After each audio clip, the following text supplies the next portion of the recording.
Hello, everybody. My name is Jared Whitler, and today I'd like to talk to you about my Project Punch.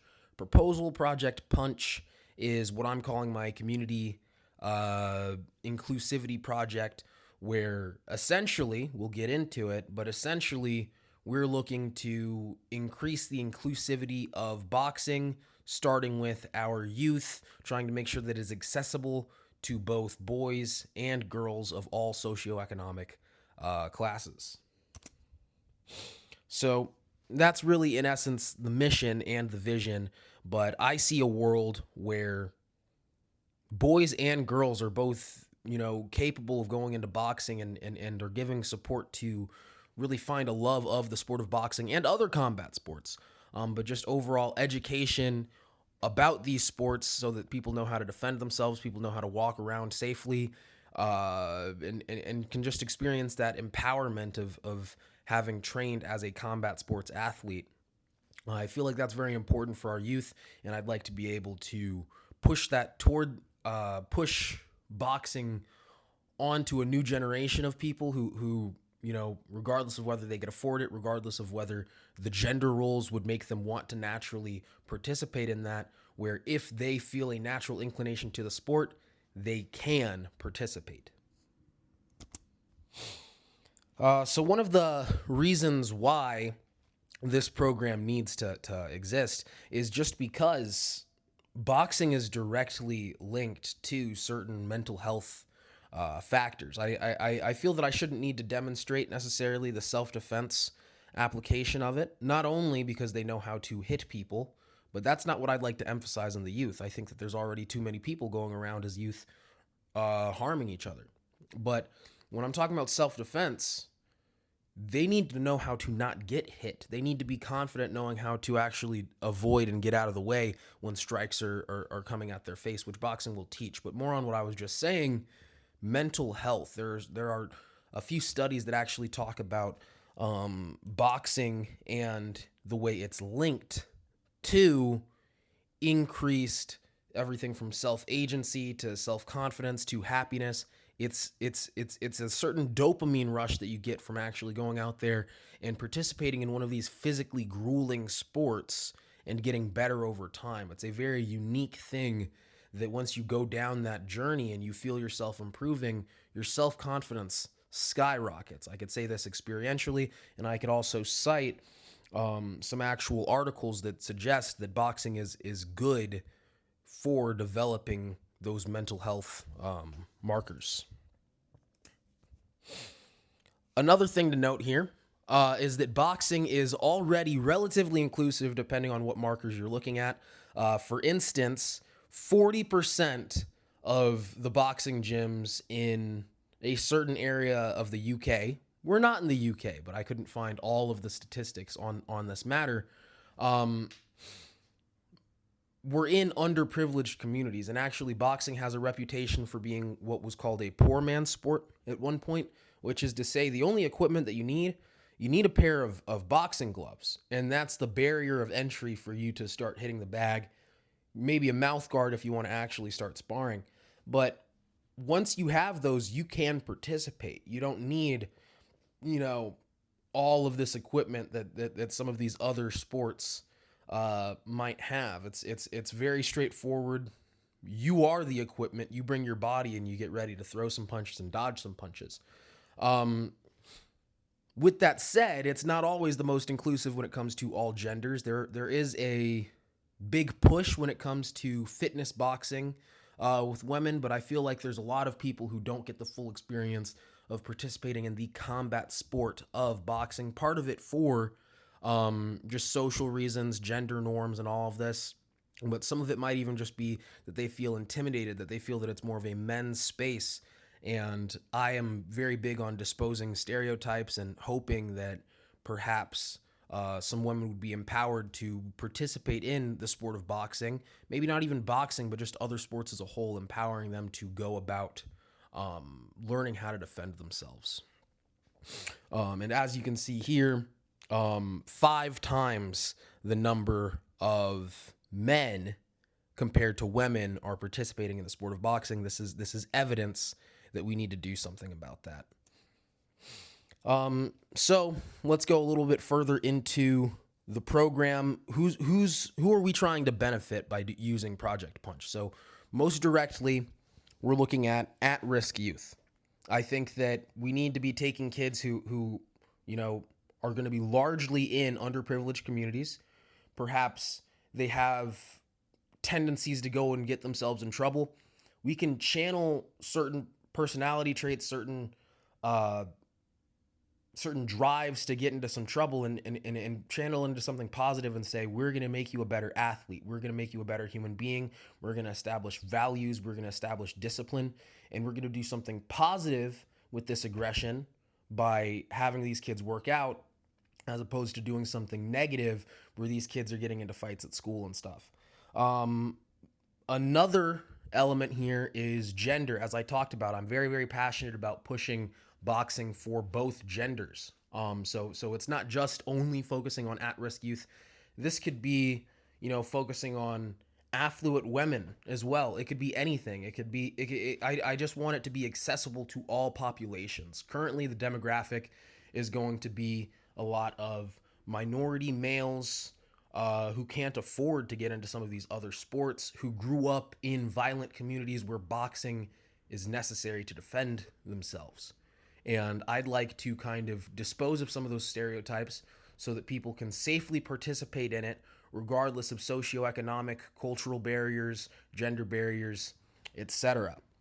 So really that touches on all 3 points because I talked about the socioeconomic classes there, but I want to make sure that it's accessible, which boxing is already very accessible, but I want to make it even further accessible. I want to make sure that we're helping women get into it, and I want to make sure that we're helping kids get off the streets who could otherwise be getting themselves into trouble. So when and where?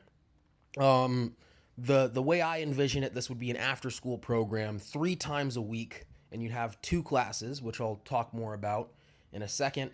But we're gonna have one more immediately after school, which is gonna be sort of just the more beginner friendly class, and then we're gonna have an advanced class. And as you can see here, where there's a fictional gym that I said is on 1111 Fictional Avenue, where this program would be located.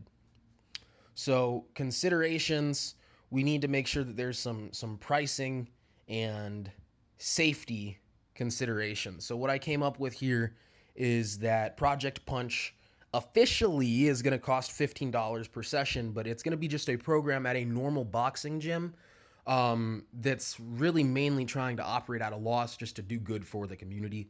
It's going to be an already sustainable boxing gym that also has a program where students could pay per class if they want. They could pay for a membership. They could not pay at all. Pay as you can so that all members of the community are capable of affording it. But we also need to talk about some safety considerations because we are dealing with a sport where there's head trauma. No kid really needs to be getting battered and concussed. So most of that's going to come down to sparring etiquette and the way the classes are structured. I believe in helping people understand distance management, people understanding the angles and the way to hit and not get hit, with the emphasis mainly being on not getting hit. But that's a common saying: hit and don't get hit within boxing. Some people try to be more brawlers, take one to give one. I believe in teaching people how to be evasive, which is really going to minimize their trauma in the long run. I could go further into this, but the emphasis is mainly on teaching good, clean, quality technique and movement skill more than teaching people how to inflict harm on other people. So here's our goals, right? We want to empower children, right?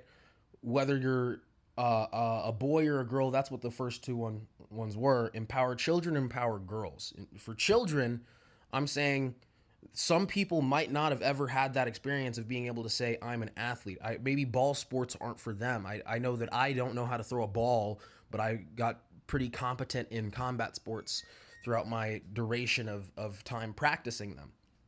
I think that it can kind of teach you that you're more athletic than you think you are when you develop a mastery for the art of what I call it before, hitting and not getting hit. And I think that's a beautiful thing to instill in youth, but empowering girls as well. I know there's a lot of girls who feel like sports are really more of a boy thing or whatever. I feel like boxing ultimately disposes of all of those myths there, um, because really, what's not for women about learning how to defend yourself? What's not for women about learning how to dodge punches, how to block punches, how to be strong, how to protect yourself? So I think that it's very important that we empower girls so they have the confidence to be able to navigate society, without just constantly thinking that they're the weaker gender. Like I've personally seen women who are able to spar men physically larger than them. Not that this would happen in a children's program like this, but um, it is a stepping stone towards developing some physical defensive skills in these girls. But improving physical health, it's great for your body. It's an excellent workout. It's an Olympic sport. Sports are good for you if trained within reason and you're not accumulating injuries. And then it's good for your mental health, as per the evidence that I cited earlier. So what's my year one objective? In 1 year of having this program running, I'd like to be able to serve the community by having a meaningful impact on children. So I'd like to be able to you know, perhaps have some kids that have a rough upbringing and see in their energy and their demeanor that I have made them a better child, as a better member of society. Just overall giving back and helping instill values is one of the main things. Whether those values be your self-confidence, whether they be moral values, whether they be whatever, using boxing as a tool to help leave an impact on children. We want to reach 500 children and maintain 50 regular monthly attendees. As far as the venue, I'd imagine you need somewhere around like a 5,000 square foot facility. This would be operated out of an existing boxing gym. So it needs to be a big enough facility to be already profitable. And on top of that, they need to be able to give us a space to be able to teach a kids class multiple times a week. So the inclusion plan, we're going to be focusing on co-ed participation. We need to make sure that the boys and the girls are participating and are comfortable participating with each other and are comfortable participating with each other safely. Pay what you can cost. We'd love for people to be able to not have us operate out of a deficit, you know, pay by class or pay for a membership if they can, but they don't need to. If they want to show up because they can't afford a membership, this class is covered. This class is already funded through the nonprofit. Adaptive training methods. We'd like to be able to educate our staff over time to be able to accommodate for people of all different disabilities. But currently the focus is on socioeconomic reform and gender role reform. And we want to make it beginner friendly. We don't just want to cater toward people who already have experience in the sport of boxing. We want to make sure that we are beginner friendly. Budgeting and cost. This one's going to come up to about $3,200 of funding needed, because we are going to need brand new pads. We don't want these kids to be using the same sweaty old equipment that's already just laying around the boxing gym. We want them to have new stuff. We want them to have good stuff, especially because a lot of these kids might be underprivileged and might not have the ability to experience quality equipment. We want them to feel like they matter and they have quality equipment. So we'd have all brand new equipment. But a lot of the equipment, like the heavy bags, the gym space itself, the ring, if we were doing any drills in the actual ring, would be covered because it would be located at an already functional boxing gym that's already profitable in and of itself. We wouldn't need to fund absolutely everything. But let's answer some funding questions here. This would be a nonprofit operating outside of an already existing gym, which means that the money that we're losing by having to pay for this equipment, pay for, you know, all of this, it's a nonprofit. We have people donating in order to get tax receipts in order to fund this. And I think it is pretty reasonable to be able to raise $3,200 throughout the course of an entire year, assuming that our equipment could last for 1 year at least. Shared gym space. Okay, so that's the other thing that I was touching about. The fact that this is a normal functional boxing gym means that we don't need to spend as much money. It's not like we need to spend $10,000 a month on some state of the art facility. We already have a really nice facility to be able to teach children's boxing out of. Equipment sale, that's going to be another one. This is a licensed retailer. They have the ability to actually sell equipment, to sell boxing, hand wraps, gloves, mouth guards, all that. So this is already a very profitable business that we're just adding another service on top of that, so we don't have to worry about funding everything.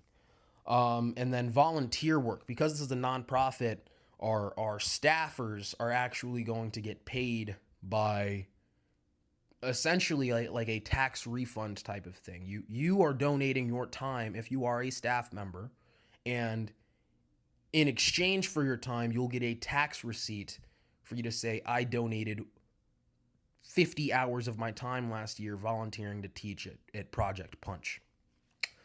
But the promotion plan, I think that we should focus on high school pep rallies, middle school pep rallies, stuff of this nature. If I didn't already mention, our target demographic is youth ages 10 to 18. I don't want to get too much younger than that, just because they tend to not be able to really focus on some of the higher level, more technical stuff. This is a technical program. This isn't just about throwing punches. But the benefit of doing this at a pep rally is I've personally seen it where they've done martial arts demonstrations at some school pep rallies and stuff like that with local martial arts schools and stuff. It would be very similar. What I'm envisioning is one of the instructors would come up there and basically talk about the benefits of boxing, have some of the students that go to that school pretty much talk about what their experiences are with learning boxing and how it might have benefited them. Well, honestly, if they don't feel like it benefited them, we're not going to make them go up there. But if they think it's a good program, they'll speak about it in front of the school if they feel confident enough to do so. And then we could also do some drills where the instructor puts on some headgear and we have some kids try to punch him and he just dodges. And he showcases that you could keep yourself safe without needing to hit somebody back, because I feel like that's a big thing within schools. They say that you can't defend yourself, you can't get into a fight at school or else you both get in trouble. We need to teach kids how to defend themselves without throwing punches back, learn head movement, learn footwork, learn defensive skills so that you don't have to end up in a fight if that's the way the public school system is going to be working. But what are our staff expectations? How do we make sure that we're keeping our kids safe and that we're giving them the highest quality of instruction? Our staff should have verifiable combat sports experience. So boxing is preferred, but they could be an MMA fighter, they could be a kickboxer, as long as they have demonstrated verifiable evidence that they know the ins and outs of how to throw punches and how to not get punched in the face. We need experts in the field teaching our youth. Secondly, instructors must have accreditation. By accreditation, I mean the NCCA, which is the licensing body which has approved personal trainers and all of these other fitness professionals. They must be licensed to do this sort of instruction through an NCCA accredited institution. And then third, safety and attitude. We're going to do a lot of vetting as far as background checks and also just seeing how they interact to make sure that this seems like the type of person we'd want interacting with our children. Risk management now, okay? Boxing, head impacts, right? So we're going to need to be concerned about our sparring policies. Because a lot of people go out there and they just start throwing really hard haymakers, bam, bam, bam. We don't want that to happen. We want the focus to be on having good sparring etiquette, where you're just there to touch. You're just there to show somebody, hey, I could have hit you if we were going hard, and you're there to play around and learn through exploration of the different angles and distances. That's sort of the sparring culture that we'd like to develop, and we would heavily enforce that by, if somebody's sparring too hard, unless they're in the competition class with parental approval to do harder level drills, which still won't be knocking each other out or anything, they're really just going to stick to touch level contact. Excuse me, but literally just going out there, touch. They're not throwing concussive shots, because you don't need that in order to get better. And there's actually a lot of sports science to prove this. The Cuban Olympic team spends the vast majority of their sparring pretty much just touching, moving around, playing with angles, and they're some of the best boxers on the planet. Now, emergency considerations, on top of having everybody NCCA accredited, which means that they're going to have CPR, AED, first aid training. We're also going to have certain programs to make sure that our kids aren't that our kids are safe. So we're going to have a pickup check-in list as well as a couple other programs where basically if you drop your kid off, only people whose name is listed as an approved pickup family member, you could add dad, you could add grandpa, you could add grandma, you could add whoever, but if your name is not on that list as a approved pickup family member, you can't pick up that child. And this is to prevent, obviously, people from running off with people's kids. But there's been a lot. I'm sorry, water breaks as well. Water breaks and sugar. We're gonna have sugar on site, whether in the form of candy or even just sugar packets. Where if we were dealing with a diabetic individual who was cleared to participate, they'd be safe. And water breaks. If for whatever reason you need a water break, no questions asked, you can take a water break. This isn't one of those programs that encourages people to dehydrate themselves just to finish a hard workout.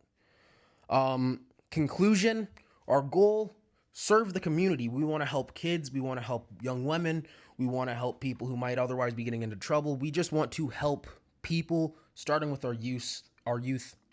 As far as required funding, this doesn't cost a lot. In the course of a whole year, we just need to get a whole bunch of kids some gloves, some pads, etc. We don't even need to give them specialized boxing shoes unless they plan on being a competitor. They could show up with their normal gym shoes and just show up ready to work. As far as marketing, we're going to be marketing to the schools, preferably by way of our school pep rallies, doing interactive and safe demonstrations in order to help our kids motivate others to get into the program. And then safety and liability, we're making sure that all of our staff are highly credentialed and are careful as far as our just sparring etiquette and making sure that nobody's doing stuff that could land us in trouble as far as, potentially hurting somebody. We're not here to knock anybody out. We're here to teach people how to not get knocked out. And that's a difference. Defense before offense.